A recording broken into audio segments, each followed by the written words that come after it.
If you cannot control your emotions, you cannot control your life. It does not matter how intelligent you are, how talented you are, or how ambitious you are. One moment of anger can destroy years of progress. One emotional reaction can damage relationships that took a lifetime to build. The truth is this: your emotions are powerful servants, but terrible masters.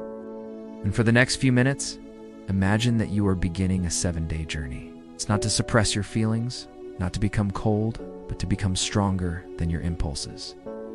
Day 1 begins with awareness. Before you control anything, you must observe it.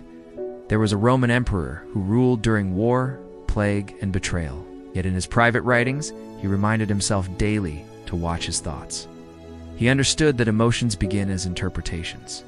So on the first day, your only task is this: notice. When anger rises, notice it. When jealousy appears, notice it. When anxiety whispers, notice it. Do not fight it immediately. Simply say to yourself, this is anger. This is fear. This is ego. Awareness creates distance, and distance creates control. On day 2, you practice the pause. Most people react instantly. A message triggers them, and they reply immediately. Someone criticizes them, and they defend themselves without thinking. But between what happens and how you respond, there is a small space. In that space lies your power.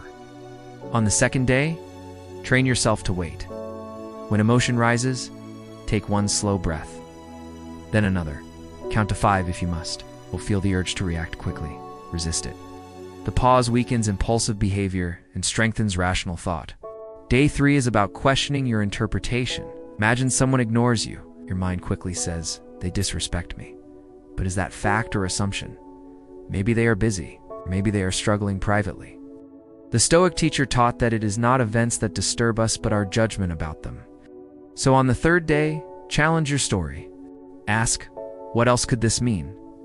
This simple question prevents emotional exaggeration. Day 4 is control of speech. Words spoken in emotion often become permanent regrets.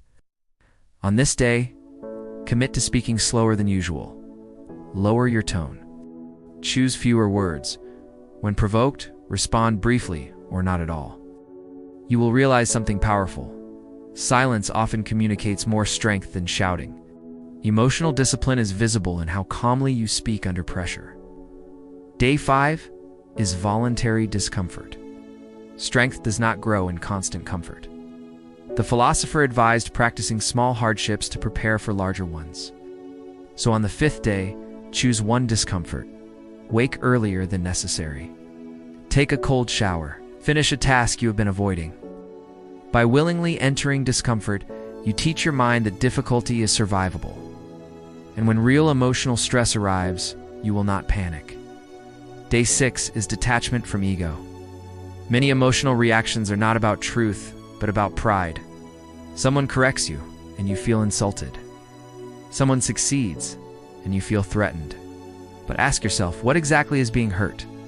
Usually, it is the image you have of yourself. On the 6th day, practice humility.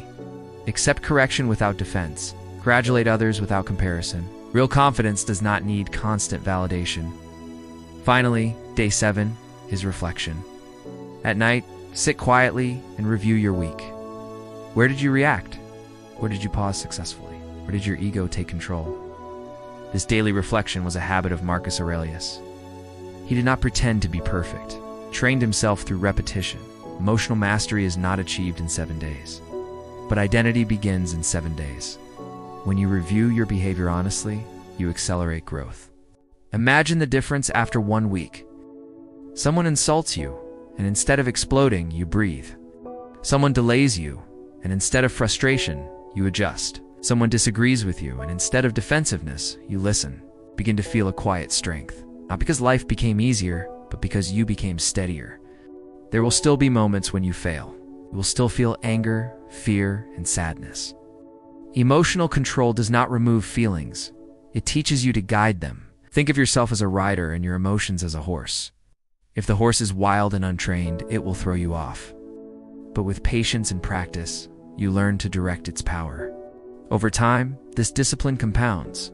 Relationships improve because you respond thoughtfully. Career opportunities increase because you remain calm under stress. Your health improves because constant emotional tension decreases.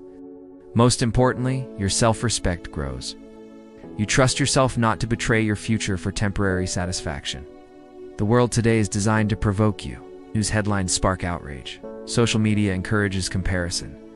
Arguments spread faster than understanding. A calm mind becomes rare. And rare qualities are powerful. When you control your emotions, you become difficult to manipulate. You become focused. You become resilient. So start your 7-day training not with arrogance but with commitment. Observe, pause, question, speak carefully. Embrace discomfort. Detach from ego. Reflect honestly. Repeat again the next week, then the next. Because emotional discipline is not a destination, it is a daily practice. And one day you will notice something extraordinary. Situations that once shook you no longer control you. Words that once triggered you no longer define you. Pressure that once overwhelmed you now sharpens you. That is the reward of emotional mastery. Not perfection, but power over yourself. And when you master yourself, you master your life.